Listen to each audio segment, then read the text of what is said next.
Where do the roots of Agamemnon's tragedy lie? 1. The divine punishment of his grandfather Tantalus. Now there is a question. Why does Orestes' family have so many love-hate relationships?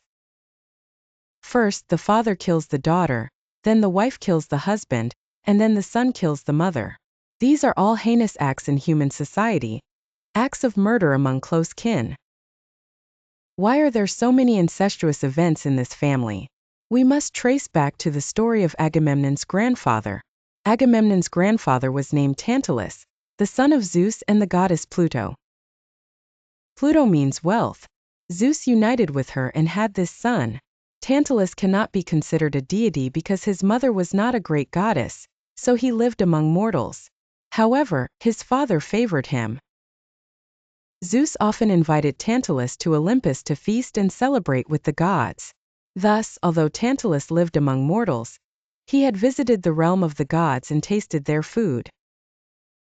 As we have mentioned before, the food of the gods is different from that of mortals, and Tantalus had eaten the food of the gods.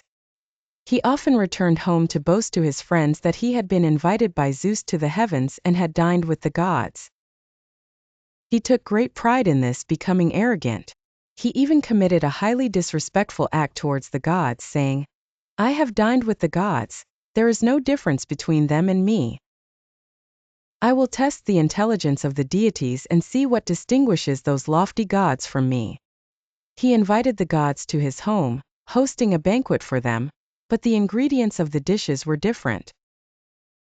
He killed his own son, dismembered him, and served his flesh to the gods to test their intelligence, to see if they could recognize that the dish contained human meat. The gods, being divine, quickly noticed that something was amiss and refused to eat the dish, except for one goddess who mistakenly consumed a piece of Tantalus' son's flesh. Who was it? The goddess of agriculture. We have mentioned that the goddess of agriculture once lost her daughter and was deeply saddened, unable to eat or drink. During this time she was invited to the banquet, but her mind was elsewhere, solely focused on her daughter, leading her to mistakenly eat a piece of meat. Only this one goddess consumed the meat. The other gods recognized Tantalus' vile act. Thus Zeus punished him, saying, "I have favored you, yet you have committed such a heinous act, showing no respect for the gods."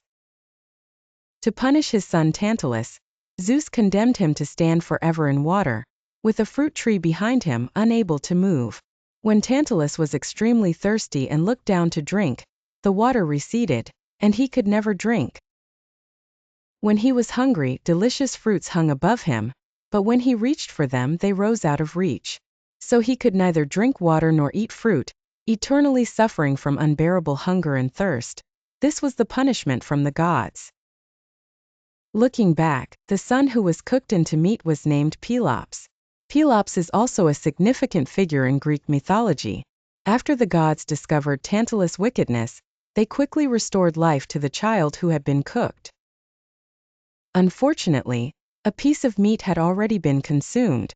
As we mentioned, the goddess of agriculture ate a piece of meat from Pelops' shoulder, so the gods replaced it with ivory, leaving a white mark on Pelops' shoulder. Consequently, all of Pelops' descendants bore a white birthmark on their shoulders, a memory of his family. 2. The curse of Pelops. Let's take a look at Pelops, Agamemnon's grandfather. What did he do? After Pelops was restored to life, the gods cherished him, and he became a great hero. However, he also committed some very heinous acts.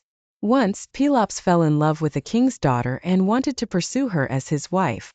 But the king's daughter had many suitors, and the king declared, "All suitors must compete with me in a chariot race. If you cannot defeat me, you shall not have the right to marry my daughter, and I will have you executed." Thus, many young men came to participate in the chariot race. But none could surpass the old king, for his chariot and horses were gifts from the gods, making him invincible. Pelops thought, if I compete normally, I will surely lose. What should I do? He bribed the old king's charioteer and tampered with the chariot. Through this cunning scheme he won the race. When he married the bride, to silence the charioteer, he pushed him off a cliff.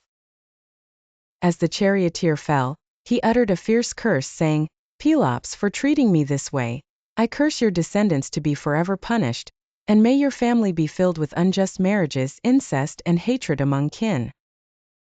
So you see, why does Agamemnon's family and his descendants live in a cycle of mutual slaughter? It is because his grandfather and great-grandfather committed heinous crimes and faced divine punishment as well as human curses. This story template appears frequently in ancient Greek mythology. For instance, Agamemnon's story and the story of Oedipus.